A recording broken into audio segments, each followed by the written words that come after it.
சகோதரர்களே, உண்மையில் இந்த காலத்தில் இந்த 5 நேர தொழுகைகளை பேணி ஜமாஅத்தோட ஆரம்ப தக்பீரோட பாங்கு சொல்வதற்கு முன்பு பள்ளிவாசலுக்கு வருகை தந்து ஒரு மனிதன் நிறைவேற்றி தொழுகையினுடைய முன்பின் சுன்னாக்களையும் பேணி தொழுபவனாக இன்று ஒரு மனிதன் தன்னை அமைத்து கொள்வான் என்றால் உண்மையிலே இந்த காலத்தில் உள்ள ஒரு பெரிய சாதனை என்று தான் சொல்லணும். இன்று ஒருவர் கடைபிடிக்கக்கூடிய மிக பெரும் ஒரு சாதனை. இப்போ நாங்கள் சாதனை என்று சொன்னால் என்ன தெரிஞ்சு வச்சிருக்கிறோம்? 100 கிலோமீட்டர் கடலில் என்ன செஞ்சாராம்? நீந்தினாராம். பெரிய எவரெஸ்ட் மேலே என்ன செஞ்சுக்காராம்? ஏறிக்கிறாராம். இதுக்கு ஏதாவது அல்லாட்ட கூலி வழங்கப்படுமா? கியாமத்து நாளில் வாங்காஜியார் 100 கிலோமீட்டர் போய்த்திங்கன்னா இன்னும் 200 கிலோமீட்டர் போய்தான் இன்னும் கூட தந்தி போய்ட்டு சொல்லி என்ன சரி ஒரு சிறிய நன்மை அதற்காக அல்லாவின் புறத்திலிருந்து வழங்கப்படுமா? இல்லை சகோதரர்களே. நாங்கள் முஸ்லீம்கள் நாங்கள் சாதனை என்று நாங்கள் எதை நினைக்கணும்டா, எதுக்கு அல்லாஹ் எங்களுக்கு கூலி வழங்குவானோ அதுதான் சாதனை. எது எங்களை கொண்டு போய் சொர்க்கத்தில் சேர்க்குமோ அதுதான் சாதனை. இதை பாருங்கள், ஒரு சஹாபி கேட்குறாங்க, யா ரசூலல்லாஹ், அமல்களிலெல்லாம் அல்லாவுக்கு மிக விருப்பமானது எது? சாதனையை நிலைநாட்ட கேட்குறாங்க. ஏன்? என்னை கொண்டு போய் சொர்க்கத்தில் சேர்க்கணும். ஹலாஸ், எப்போ சொர்க்கத்துக்குள்ளே ஒரு மனிதன் காலை வைத்தானோ அப்போ தான் வெற்றி. அது வரைக்கும் வெற்றி வந்து என்ன கொஸ்டின் மார்க் தான். அதான் அல்லாஹ் குர்ஆன் சொல்கிறான், ஃபமன் ஸுஹ்ஸிஹ அனின் நார், யார் நரகத்தை விட்டும் தூரப்படுத்தப்பட்டாரோ, வஉத்ஹிலல் ஜன்னா, சொர்க்கத்தில் நுழைவிக்கப்பட்டாரோ, ஃபகத் ஃபாஸ், அவர்தான் சாதனை நிறைவேற்றியவர், வெற்றி. ஹலாஸ், இதுக்கு பிறகு துன்பமே இல்லை அவருக்கு லைஃப்பில். எனவே சகோதரர்களே, சாதனை என்பது மார்க்கம் சொல்லக்கூடிய சாதனை. நாங்கள் மார்க்க விடயங்கள், அதாவது எதனால் அல்லாஹ் கூலி வழங்குவானோ அதுதான் சாதனை. இப்போ 100 மீட்டர் ஓடினார், 200 மீட்டர் ஓடினார், 300 மீட்டர் ஓடினார், இதுக்கெல்லாம் எல்லா இடத்துல எந்த உலகத்தில் வேண்டுமானால் அது என்ன செய்யப்படலாம்? கின்னஸில் எழுதப்படலாம். ஆனால் அல்லாஹ்வுடைய கின்னஸில் என்ன செய்யப்பட மாட்டாது? அது எழுதப்பட மாட்டாது. அல்லா இடத்தில் எழுதப்படுவதெல்லாம் என்ன? நீங்கள் செய்யக்கூடிய அமல்களில் உள்ள சாதனை தான். இப்போ ஒருவர் குர்ஆனை வந்து மனப்பாடமாக்கி முடித்தாருன்னு வைங்களே, சாதனையா இல்லையா? சாதனை. மாஷா அல்லாஹ். சகோதரர்களே, யார் குர்ஆனை மனனம் செய்தாரோ அவர்தான் அந்த குர்ஆனை அதிகமாக ஓதக்கூடிய வாய்ப்பை பெற்றவராக இருப்பார். இப்போ நேற்று ஒரு சகோதரோட நாட்டில் பேசி கொண்டிருக்கும் போது சும்மா ஒரு கொஷன், ஒரு நாளைக்கு எவ்வளோ ஓதுவீங்கன்னு சொல்லி கேட்கும். அவர் சொன்ன பதில் என்னடா, ஒரு 3-4 தாள் தவறாமல் என்ன செய்கிறது. நான் சொன்னது, யானைக்கு ஈக்கிலால் அடிக்கிறமா இது? எனக்கு யானை ஒரு நாளைக்கு 3-4 தாள் ஓதுனீங்கன்னா எப்போ ஓதி முடிப்பீங்க நீங்கள்? ஒரு ஜுஸுவில் 10 தாள் ஈக்குது. அப்போ 3-4 தாள்டா இவருக்கு 3 நாள் தேவைப்படும் ஒரு ஜுஸு ஓதப்படுறதுக்கு. அப்போ ஒரு ஜுஸு ஓதுனீங்க 3 நாள் ஓதுனீங்கன்னா உங்களுக்கு 3 மாதம் தேவைப்படும் என்ன குர்ஆனோட ஓதி முடிக்கிறதுக்கு. அப்போ சகோதரர்களே, என்ன சாதனை! குர்ஆனை ஒரு மாதத்தில் ஒரு மனிதன் ஓதி முடிப்பது என்பது சாதனை. இப்போ நாங்கள் நினைக்கலாது இதெல்லாம் சஹாபாக்கள் தாபீன்கள் விஷயத்தில் தான் என்ன செய்யப்படும், பேசப்படும். இல்லை சகோதரர், இந்த காலத்திலேயும் சாதனை நிறைவேற்றுபவர்கள் இருக்கிறார்கள். சென்ற வாரம், மிச்சங்காலம் இல்லை, சென்ற வாரம் ரேடியோவில் காலையில் ஒரு நிகழ்ச்சி பிகாஸ் பஹனாண்டு, அதில் ஒருவர் சொல்கிறாரு, எங்களோட மஹல்லால் ஒரு டாக்டர் இருக்கார். எங்களோட மஹல்லால் ஒரு டாக்டர் ஒவ்வொரு நாளும் ஃபஜ்ர் தொழுகைக்கு சரியாக, அவர் சொல்கிறார், சரியாக அரை மணித்தியாலத்துக்கு முன்னால் பள்ளிக்கு வருவார். ஃபஜ்ர் தொழுறதுக்கு அரை மணித்தியாலத்துக்கு முன்னே பள்ளிக்கு வந்து சேர்றதா இருந்தால் இவர் 1 மணித்தியாலத்துக்கு எலும்புற ஆளாக தானே இருக்கணும். என்ன, 1 மணித்தியாலத்துக்கு முன்னால் எலும்புற ஆளாக தான் இருக்கணும். சகோதரர்களே, அவர்தான் பள்ளிவாசலுக்கு வந்து முஅத்தின, அதாவது பள்ளியினுடைய ஹாரிஸை கூட, அங்கே வேலை செய்கிற வேலையால் கூட எழுப்பி விடுபவர் அவர்தான். இது யார்? ஒரு டாக்டர். பாருங்கள், சுப்ஹானல்லாஹ். இப்போ இது சாதனையா இல்லையா? இந்த காலத்தில் பாங்கு சொல்லி சுபவுக்கு காமத்தும் சொல்லி ஒரு ரக்காத்தும் பேர் இன்னும் கொரட்டை விட்டு கொண்டு இருக்கார். அப்போ எப்படா எழுப்பி பள்ளிக்கு போகிற? அப்போ சாதனை என்பது என்ன சகோதரர்களே? ஷேக் சாலிஹ் ஹுமைதிடத்தில் ஒரு பெண்மணி கேள்வி கேட்கிறாள். ஒரு பெண்மணி, ஒவ்வொரு நாளும் தஹஜ்ஜுத் தொழுகையில் சூரத்துல் பக்ராவை முழுமையாக நான் ஓதுகிறேன். சுப்ஹானல்லாஹ். இந்த காலத்தில் இதெல்லாம் நாங்கள் கேள்விப்பட்டது சஹாபி பெண்மணிகளையும் தாபியின் பெண்மணிகளையும் தான். இந்த காலத்தில் ஒரு பெண்மணி ஒவ்வொரு நாளும் தஹஜ்ஜுத் தொழுகையில் சூரத்துல் பக்ரா மட்டும் ஃபுல்லாக ஓதி 8 ரக்காத் தொழுகிறேன்னு கேள்வி கேட்குறாங்க. வேறொரு விஷயமா கேட்ட கேள்வியில் அதுவும் சொல்லப்பட்டது. அப்போ பாருங்கள் சாதனைகளை. எனவே சகோதரர்களே, சாதனை என்பது நாம் அமல்களில் ஆற்ற வேண்டிய சாதனை. அப்போ இந்த காலத்தில் ஒரு பெரிய சாதனை, ஒரு பெரிய சேலஞ்ச் தான் 5 நேர தொழுகையை ஜமாஅத்தோட பேணி அதனுடைய முன்பின் சுன்னாக்களையும் நிறைவேற்றுவது நாளாந்தம். இப்போ அன்றைக்கு ஒரு சகோதரர் கேள்வி கேட்டார், 12 ரக்காத்து தொழுதால் சொர்க்கத்தில் ஒரு மாளிகை என்று சொல்லப்பட்டிருக்குதே, எதுக்கு இது? ஃபர்துக்கா? 5 நேர ஃபர்துக்கா? இல்லை, அந்த 5 நேர ஃபர்துக்கு முன்னுக்க பின்னுக்க தொழுகிற சுன்னத்துக்கு சொல்லப்பட்ட நன்மை. சகோதரர்களே, ஃபஜ்ருடைய சுன்னத்துக்கு மட்டும் நபி அவங்க சொன்ன நன்மை என்ன தெரியுமா? சொன்னாங்க, ரக்அத்தையில் ஃபஜ்ர், ஃபஜ்ருடைய முன் 2 சுன்னத்துகளை இதே ஹைரும் மின துன்யா மா ஃபீஹானாங்க. இந்த உலகத்திலுள்ள யாவற்றை விடவும் அல்லாவிடத்தில் மிகச் சிறந்தது. அப்போ ஃபஜ்ருடைய முந்தின 2 ரக்காத்துக்கு அதுண்டா அது சுன்னத்து. அது சுன்னத்துக்கே இவ்வளோ பெரிய நன்மைண்டா ஃபஜ்ருடைய ஃபர்துக்கு எவ்வளோ பெரிய நன்மைக்கும். அப்போ எனவே 5 நேர தொழுகையை இந்த காலத்தில் ஒரு மனிதர் நிறைவேற்றினால், பேணி டைமுக்கு ஜமாத்தோட சகோதரர்களே முன்பின் சுன்னாக்களையும் சேர்த்து நிறைவேற்றினால் இன்றைக்கு அது பெரிய சாதனை. அப்போ 12 ரக்காத்து சுன்னத்து டெய்லி தொழுகிற ஒவ்வொரு 12க்குமா அல்லது மொத்த வாழ்க்கையில் தொழுகிற 12க்குமா என்ற ஒரு கேள்வி கேட்டார். சரிங்களா? இப்போ நான் சொன்னேன், இது 2வது இதுக்கு பதிலாக அமைஞ்சா. ஏன்னா மொத்த வாழ்க்கையிலையும் 12 ரக்காத்து பேணி தொழுதாத்தான் சொர்க்கத்தில் ஒரு மாளிகைண்டா ஒருத்தருக்கும் கிடைக்காது. யாரும் கிடைக்கும்? எப்பயாவது மிஸ் ஆகத்தானே செய்யும். ஏன்னா ஒருத்தருக்குமே கிடைக்காம விட்டுரும்.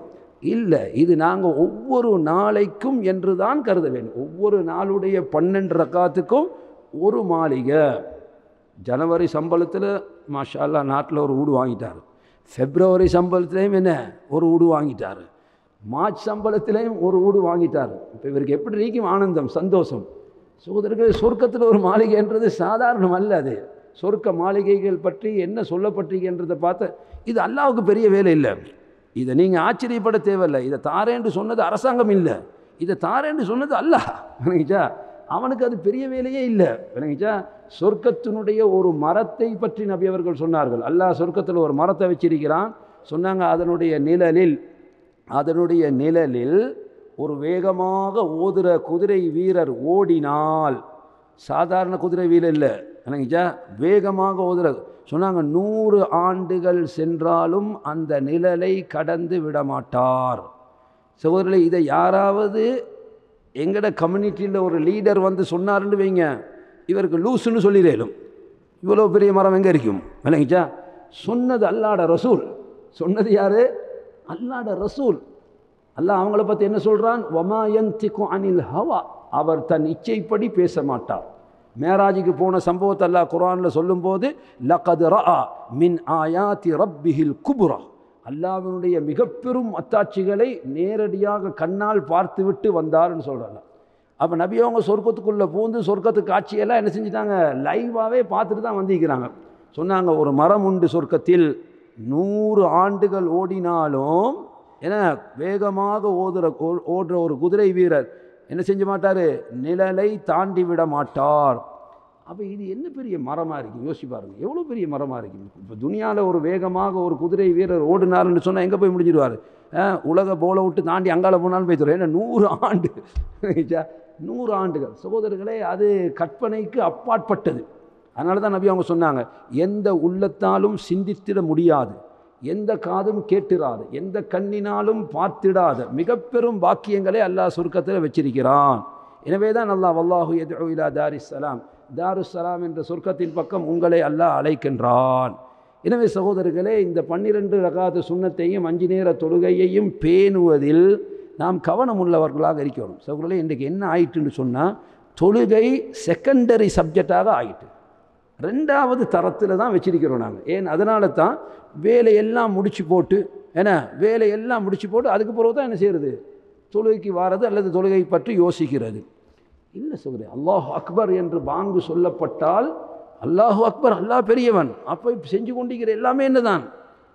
உங்களுக்கு தெரியுமா, ஒரு கம்பெனியினுடைய முதிரை பற்றி சொன்னாங்க, அல்லாஹு அக்பர் என்று பாங்கு சொன்னால் சைன் கூட வைக்க மாட்டார். ஒரு செக்குக்கு சைன் கூட வைக்க மாட்டார். ஏன்? நான் சைன் வச்சா இது அல்லாஹு அக்பர் ஆயிரும், இது அக்பர் ஆயிரும் நினைச்சா. அப்போ அந்த அளவுக்கு பேணக்கூடியவர்கள் இந்த காலத்தில் எங்களோட காலத்தில் இருக்கத்தான் செய்கிறார்கள். எனவே சகோதரர்களே, தொழுகையை பற்றி நாம் விளங்க வேண்டிய இன்னொரு முக்கியமான செய்தி, தொழுகை கடமை என்பதை விளங்கி வைத்திருக்கிறோம். ஆனால் ஜமாஅத்துடன் தொழுவது கடமை என்ற கரிசனம் நிறைய பேர்கிட்ட இல்லாமைக்கு. சகோதரர்களே, தொழுகை எப்படி கடமையோ இதே போன்றுதான் ஜமாஅத்தோடு தொழுவதும் கடமை. ஒரு மனிதன் நியாயமான காரணமின்றி தொழுகையை விட்டால், தொழுகையுடைய ஜமாத்தை விட்டால், இமாம் இப்னு தைமியா ரஹிமஹுல்லாஹ் அவருடைய கருத்து என்னன்னா, அவனுடைய தொழுகை ஒப்புக்கொள்ளப்பட மாட்டாது. ஜமாத்தோடு தொழுவதற்கு வாய்ப்பும் வசதியும் இருந்தும் அதை விட்டால், அவன் பிறகு தொழுதால் அந்த தொழுகை ஏற்றுக்கொள்ளப்பட மாட்டாது என்ற கருத்தை சொல்லிங்க. அந்த அளவுக்கு ஜமாத்தில் கவனமாக இருக்கணும் சகோதரர்களே. சரியான கருத்து இல்லை, தனியாக தொழுதாலும் அல்லாஹ் ஏற்றுக்கொள்வான் என்பதுதான். அதான் ஏனைய உலமாக்கள் சரியான கருத்தாக சொல்கிறாங்க. ஜமாத் மிஸ் ஆகிட்டு ஒரு மனிதனுக்கு சரி வேண்டுமென்று தான் விட்டார், அதுக்கு போல தனியாக தொழுதால தொழுகை ஏற்றுக்கொள்ளப்படுமா என்றால் ஆம், தொழுகை ஏற்றுக்கொள்ளப்படும். ஆனாலும் ஜமாஅத்தில் மிக கவனம் உள்ளவர்களாக இருக்க வேண்டும். அதான் ஆயிஷா நாயகி சொல்கிறாங்க, தொழுகைக்கு அழைக்கப்பட்டு விட்டால் நபி அவர்கள் எங்களை யாரென்றே தெரியாதவர்களாக ஆகிவிடுவார்கள். சகோதரர்களே, அல்லாஹ் இந்த தொழுகையில் கவனம் இல்லாதவர்களை பற்றி குர்ஆனில் என்ன சொல்கிறான் தெரியுமா? வஇதா நாதைத்தும் இலஸ்ஸலா, தொழுகைக்கு நீங்கள் அழைப்பு விடுத்தால், தொழுகைக்கு அழைப்புண்டா என்ன? பாங்கு சொல்லப்பட்டால், இத்தஹதூஹா ஹுசுவன் வலஇபா, வேடிக்கையாகவும் விளையாட்டாகவும் அதை ஆக்கிவிடுகிறார்கள். சரி என்ன செய்ய பார்ப்போம், போ முடிச்சுட்டு போ என்னங்கச்சா. ஏன் அது செகண்டரி சப்ஜெக்ட். என்ன சரி ஒரு வேலை வைக்கிறோமா, சரி முடிச்சுட்டு போவோம். சகோதரர்களே, மீட்டிங்கள் நடத்துகிறாங்க சில இடங்களில், தொழுகையை பற்றி கவனமே இல்லை அவனுக்கு. தொழுகை அங்கே ஜமாத்து முடிஞ்சு இவர் மீட்டிங் நடந்து முடியும். இந்த மீட்டிங்கில் பறக்கு தீக்குமா நான் கேட்குறேன். எந்த அளவுக்கு சமுதாயம் கேவலமான நிலையை அடைஞ்சிட்டுனா சகோதரர்களே, பாங்கு சொல்லி தொழுகை நடக்குது, இங்கே ஃபுட்பால் விளையாண்டு கொண்டிருக்காங்க. பாங்கு சொல்லி தொழுகை நடக்குது, இங்கே ஃபுட்பால். இப்போ இந்த ஃபுட்பாலை அரேஞ்ச் பண்ணவங்களுக்கு மண்டையில் சரக்கு இல்லையா? இடையில ஜமாத்து வருவது, அப்போ அந்த ஜமாத்து டைமுக்கு டைம் ஒதுக்கணும், இல்லாட்டி அந்த டைமுக்கு முன்னுக்கு இல்லாட்டி பின்னுக்கு அதுக்கேற்ற மாதிரி செட் பண்ணணும்னு சொல்லி யோசிக்கிற இல்லையா? ஏன் கணக்கெடுக்காமல் விட்டாங்க? காரணம் என்ன?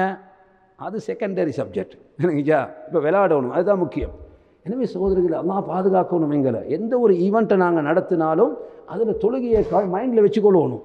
ஒரு ஆஃபீஸில் எவ்வளோ பெரிய மீட்டினாக இருக்கட்டும் சகோதரர்கள், அல்லாட மீட்டினை விட பெரிய மீட்டின் இல்லை. நீங்கள் என்ன நியாயத்தை சொன்னாலும் அது அல்லா இடத்துல அங்கீகரிக்கப்பட போகிறது இல்லை. சில எக்ஸெப்ஷன் கேசஸ் இருக்குது மார்க்கத்தில், நிர்பந்தமான சூழ்நிலை. ஒரு டாக்டர் ஆப்ரேஷன் பண்ணி கொண்டிருக்கார், பாங்கு சொல்லிட்டு விட்டுட்டு போயிடுமா? இப்போ நட் ரோட்டில் ஒரு சிக்னலில் நிற்கிறாரு, பாங்கு சொல்லிட்டு கார் அங்கிட்டு போட்டு போயிடுமா? இல்லை. இதெல்லாம் விதிவிலக்கு நிர்பந்தமான நிலைகள். அந்த நிலைக்கு எங்களுக்கு அனுமதி வழங்கப்படும். இல்லையா மீட்டிங்கா ஈவெண்ட்டா அதா இதா, எனவே இதெல்லாம் எக்ஸ்கியூஸ் உள்ள விஷயம் அல்ல. சகோதரர்களே, ஒரு இன்டர்வியூக்கு நாங்கள் போகிறோம்னு வைங்க, எங்களுக்கு கேள்விப்பட்டு இன்டர்வியூவில் ஃபர்ஸ்ட் கொஸ்டின் இதுதான், இதை பற்றி தான் கேட்க போகிறாங்க. என்ன செய்வோம் நாங்கள்? அதை நல்லா ரிவைஸ் பண்ணி அந்த கேள்வியை கேள்வியை கேட்க முதல்ல பதில் சொல்கிற அளவுக்கு இவர் தயாராகிப்பார். நபி அவங்க சொல்கிறாங்க, நாளை மறுமையில் முதல் அல்லாஹ் அவங்கள்ட்ட கேட்க போகிறது எதை பற்றி? தொழுகையை பற்றி தான். அடே ஃபர்ஸ்ட் கொஸ்டனே இந்த தொழுகையை பற்றி என்றால், அப்போ இந்த தொழுகையில் எவ்வளோ கவனம் இருக்கணும்? அதை சொல்லிட்டு நபி நின்றா பரவாயில்ல சகோதரே, முதல் கேள்வி தொழுகையை பற்றி என்ற ஒரு மெசேஜ் அவங்களுக்கு தந்து போட்டு நபி அவங்க சும்மா இருந்திருந்தாங்கன்னு சொன்னால் சரி, நீங்கள் ஏதோ முதல் கேள்வி தொழுகையை பற்றியாம் என்று பேசிட்டு விடேலும். சொன்னாங்க, யார் தொழுகையில் சித்தி அடைவாரோ அவர்தான் ஏனையவற்றிலெல்லாம் பாஸ் ஆகுவார். நான் தொழுகையில் பாஸ்ன்னு வந்தால் தான் அல்லா இடத்துல தொழுகையில் ஹலாஸ் நீங்கள் பாஸ் ஆகிட்டீங்கன்றா தான் ஏனையவைகள் பாஸ் ஆகிறதுக்கு அப்போ தான் வாய்ப்பு இருக்கும். தொழுகையில் ஃபெயிலுன்னு வைங்க, ஏனைய பாடங்களில் நீங்கள் மேத்ஸ் சயின்ஸில் ஃபெயில் ஆகிட்டும், மற்றதுல எல்லாம் நீங்கள் எடுத்தாலும் பிரயோசனம் இல்லை. வேணாங்கச்சா.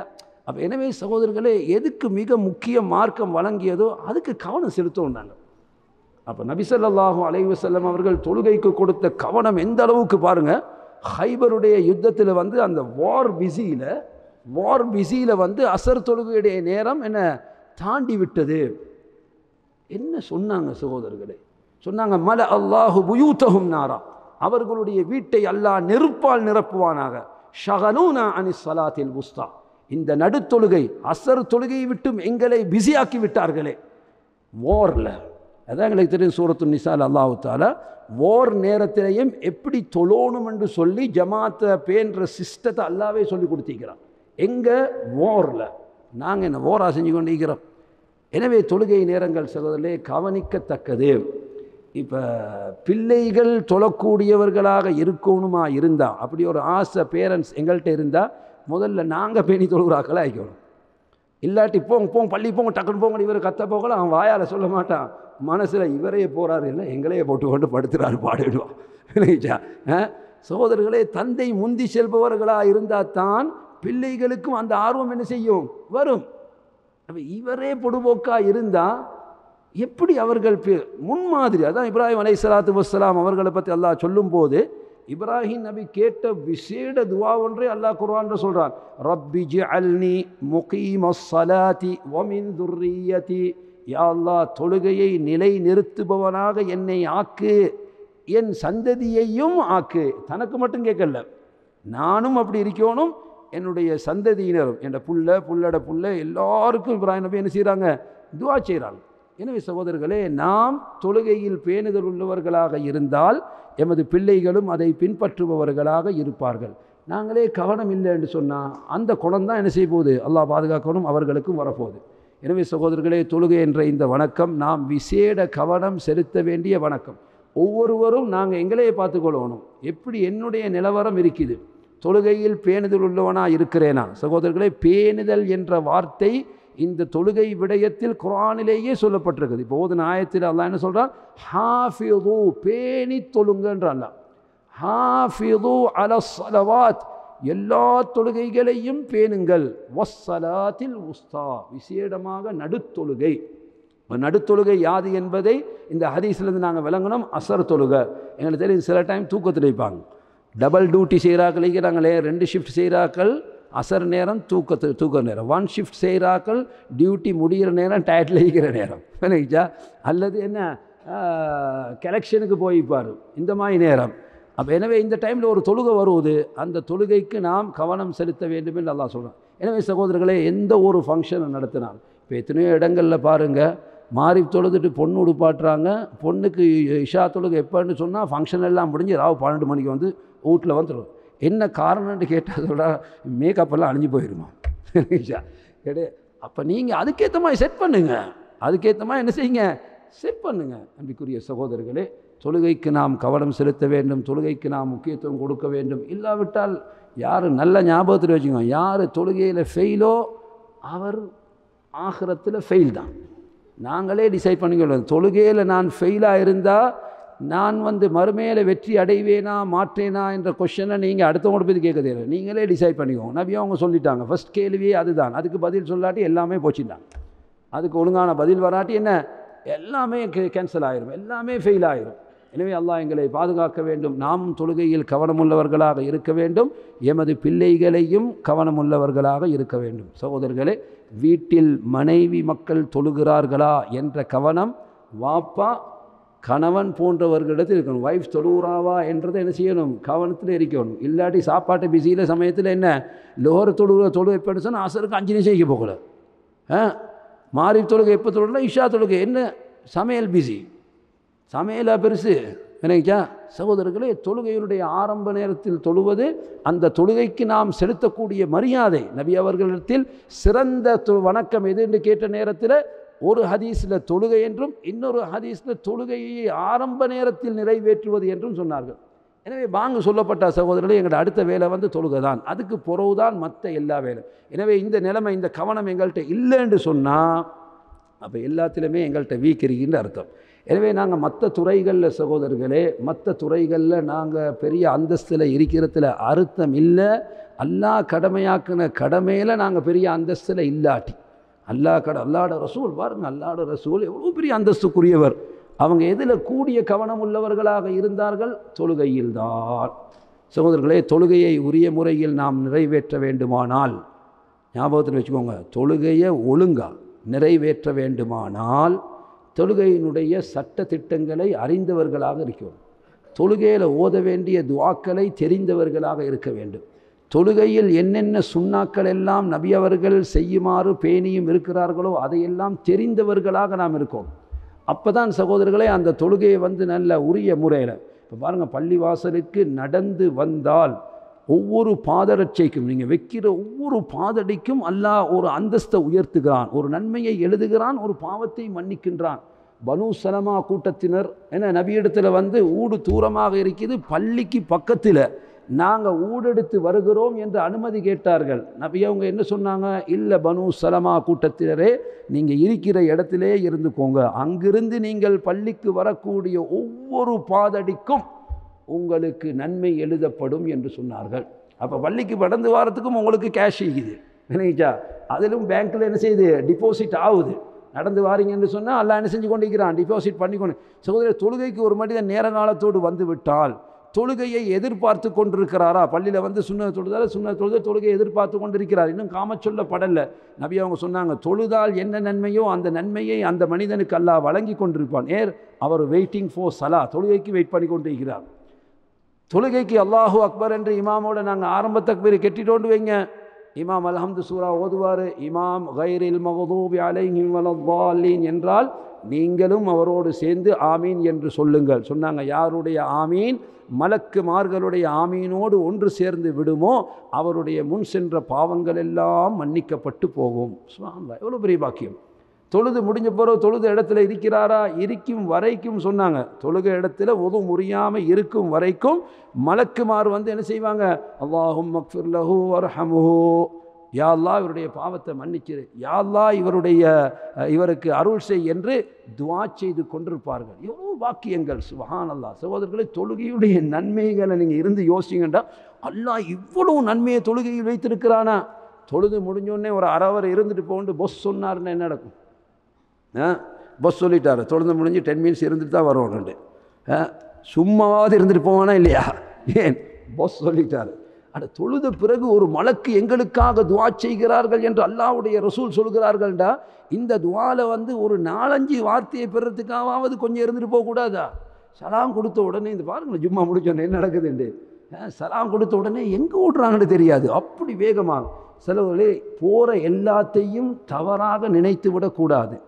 சமயத்தில் எமர்ஜென்சி ஒரு மனிதனுக்கு இருக்கும், அவர் பள்ளிக்கு வந்து சேர்ந்திருப்பார், நட் ரோட்டில் காரை நிப்பாட்டி போட்டு வந்திருப்பார், சலாம் கொடுத்தோடனே ஒரே ஓட்டமாக ஓடுவார். என்னத்துக்கு? காரை எடுத்து போடணும், இல்லாட்டி மற்றவனுக்கு பிளக் ஆகிரும். அதனால் நாங்கள் போராக்களை பார்த்து பாருங்களேன் அப்படின்னு அவங்கள பற்றி ஜட்ஜ் பண்ண தேவையில்லை. அவங்க என்னத்துக்கு போகிறாங்களோ அவங்க பார்த்துக்கொள்ளட்டும். நாம் எம்மை ஜட்ஜ் பண்ணுவோம். இந்த நன்மை எனக்கு கிடைக்க வேண்டும், எனவே இதை நான் அடைவதற்காக கொஞ்ச நேரம் அமர்ந்து விட்டு செல்வது. எனவே சகோதரர்களே, சொல்லப்பட்ட மாதிரி தொழுகையினுடைய சட்டத்திட்டங்கள், அதில் ஓதப்பட வேண்டிய துஆக்கள் பாருங்கள். அபூபக்கர் சித்திக் ரலியல்லாஹு அன்ஹு நபி இடத்துல வந்து கேட்டாங்க, யார சொல்லலாம், தொழுகையில் ஓதுறதுக்கு எனக்கு ஒரு துஆ சொல்லித்தாங்க. நபி அவங்க என்ன சொல்லி கொடுத்தாங்க? அல்லாஹும்ம இன்னி ظلمت نفسي ظلما كثيرا ولا يغفر الذنوب إلا أنت فاغفر لي مغفرة من عندك وارحمني إنك أنت الغفور الرحيم என்று ஓதுங்க.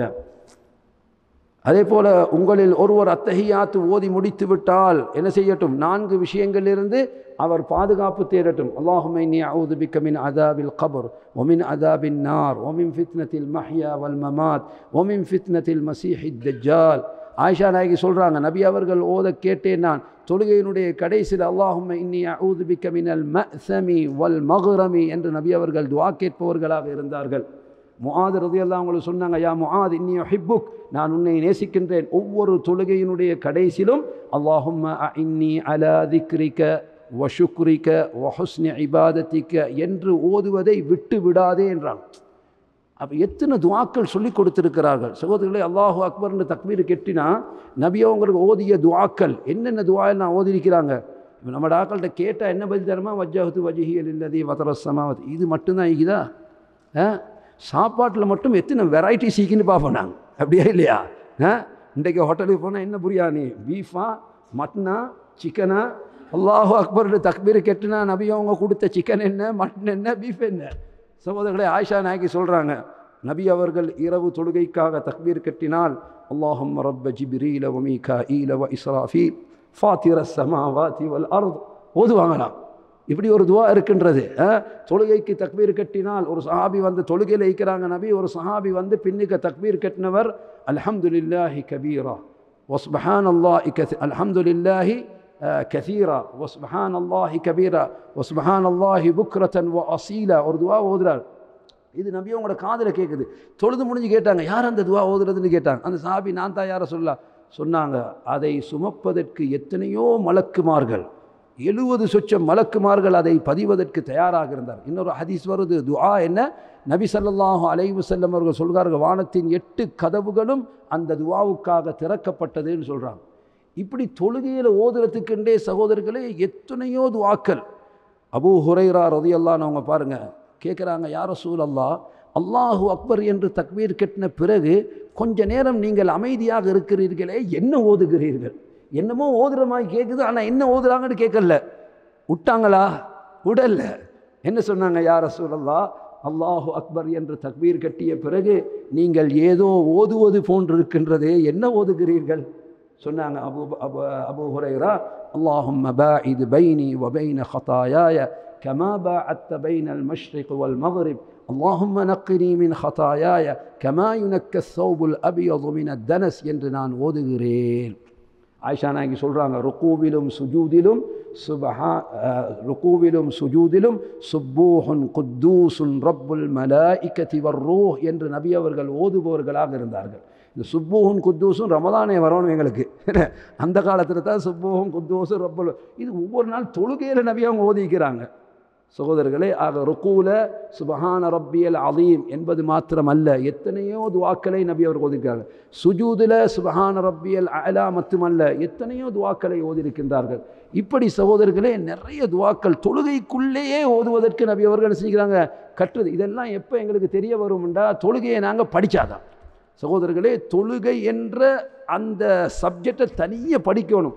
அதனுடைய சட்டத்திட்டங்கள், இப்போ எத்தனையோ பேருக்கு தொழுகையில் மறந்தால் என்ன செய்கிறதுன்னு சட்டமே தெரியாது. தொழுகையில் மறதி ஏற்பட்டால் என்ன செய்ய வேண்டும், அதற்கென்று நபி அவர்கள் தனியாக சட்டம் சொல்லி தந்திருக்கிறாங்க. எனவே சகோதரர்களே, தொழுகையோடு சம்பந்தப்பட்ட சட்டங்களை ஒருவர் படிக்க வேண்டும். தொழுகையில் கவனம் உள்ளவராக இருந்தால் நாளாந்தம் நாம் செய்யக்கூடிய வணக்கம், அந்த வணக்கத்தை மிக முக்கியப்படுத்தி மார்க்கம் சொல்லியிருக்கின்றது. அதுக்குத்தான் கியாமத்தினால முதல் கேள்வி என்றும் இருக்கிறது என்றால் சகோதரர்களே, அந்த தொழுகை விஷயத்தில் எவ்வளோ கவனம் இருக்கிறோம் யோசிச்சு பாருங்க. எங்களுக்கு எல்லாத்தையும் படிக்க நேரம் இருக்குது, ஆனால் இதை படிக்க நேரம் இல்லை. இப்போ நாங்கள் நோம்பில் சில ஹலக்காக்கள் நடத்துகிற நேரத்தில் சகோதரர்களே, சூரத்துல் ஃபாத்தியா கூட நிறைய பேர் ஒழுங்காக ஓத தெரியாமல் இருக்கிறாங்க. அவுது பில்லா, தொழுகையிட மிகப்பெரிய ஃபர்துகளில் ஒன்றாக இல்லை, அத்தஹியாத் ஓத தெரியாமல் இருக்கிறாங்க. அதனால தான் முன்னரும் நாங்கள் சொல்லியிருக்கிறோம், ஒவ்வொருவரும் யாராவது ஒரு மார்க்க அறிஞரிடத்தில் அல்லது நல்ல ஓத தெரிஞ்சவரிடத்தில் சூரத்துல் ஃபாத்தியாவை ஓதி காட்டி நான் சரியாக ஓதுகிறேனா என்று கேட்டு திருத்திக்கோங்க. கைரில் மக்தூபி அலைஹிம் வலல் லால்லீன் என்று ஓதுறவங்க இன்று வரைக்கும் இருக்கிறாங்க. வலல் லால்லீன் என்றால் லாம் இல்லை, அங்கே இருக்கிறது வாது. கைரில் மக்தூபி அலைஹிம் வலல் தால்லீன் என்று ஓதணும். அப்போ வலல் லால்லீன் என்று சொன்னால் இல்லை சகோதரர்களே, கருத்து மாறிடும்.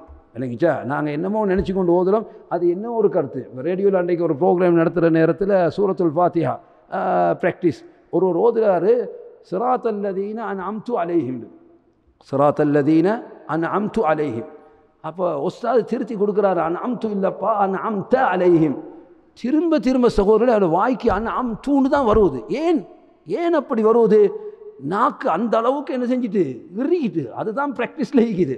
சிராத்தல்லதீன அன்அம்து அலைஹிம் என்ன மீனிங்? அல்லாஹ் என்ன சொல்கிறான்? நேர்வழியை காட்டுன்னு அல்லாஹ்ட்ட கேட்குறோம். இஹ்தினஸ் சிராத்தல் முஸ்தகீம், யா அல்லாஹ் நேரான வழியை எங்களுக்கு காட்டுவாயாக. எப்படியான நேரான வழி? சிராத்தல்லதீன அன்அம்த, நீ யாருக்கு அருள் செய்தாயோ, சிராத்தல்லதீன அன்அம்த அலைஹிம், நீ யாருக்கு அருள் செய்தாயோ அவர்கள் சென்ற வழி. இப்போ நாங்கள் அன்அம்து அலைஹிம்ண்டா என்ன மீனிங்? நான் யாருக்கு அருள் செய்தேனோ அந்த வழி. நான் யாருக்காவது அருள் செய்யலுமா? அந்த ரைட்ஸ் என்னைக்குதா? அப்போ நீ அருள் செய்த வழி என்று சொல்லாமல் நான் அருள் செய்த வழி. நாங்கள் தேர்வு செஞ்சால் எல்லாமே என்ன தலைக்கீழ தான் இருக்கும். அப்போ நான் தேர்வு செஞ்ச வழியில் என்னை அனுப்பி வைன்னு சொல்கிறதா?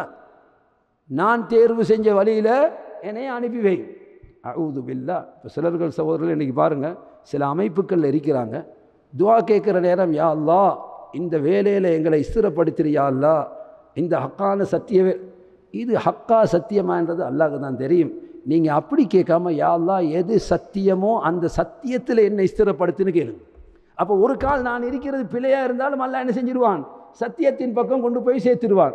நபி அவங்க அப்படி தானே கேட்டாங்க, அல்லாஹும்ம அரினல் ஹக்க ஹக்கா, யா அல்லாஹ் சத்தியத்தை சத்தியமாக காட்டு, வாரினல் பாத்தில பாத்திலா, பாத்திலை பாத்திலாக காட்டு. இதுதான் நபி அவங்க கேட்டதுவா.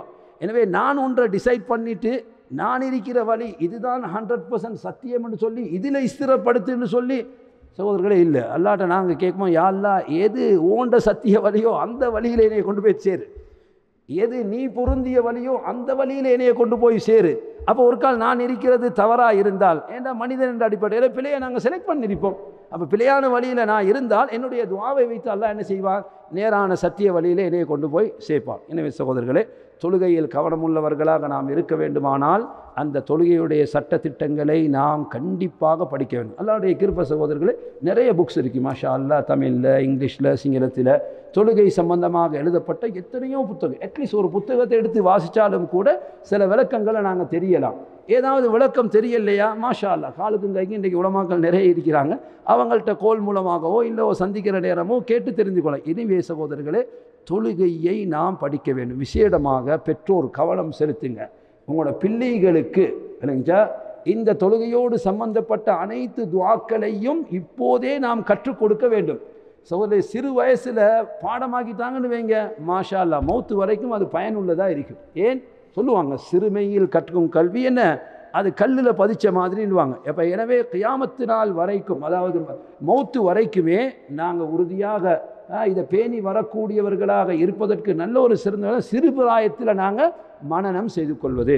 அதனால் இந்த தொழுகையுடைய துஆக்கள் எல்லாம் பிள்ளைகளுக்கு பாடமாக்கிட்டாங்களா இல்லையா என்பதை பெற்றோர்களாகிய நாம் கவனத்தில் கொள்ள வேண்டும். அல்லாஹு தஆலா தொழுகையில் பேணுதல் உள்ள மக்களாக அனைவர்களையும் ஆக்கி அருள் புரிவானாக. வ ஆகிரு தஅவானா அனில் ஹம்துலில்லாஹி ரப்பில் ஆலமீன். வஸல்லல்லாஹு வஸல்லம வபாரக அலா நபியினா முஹம்மத் وعلى آله وصحبه أجمعين والحمد لله رب العالمين.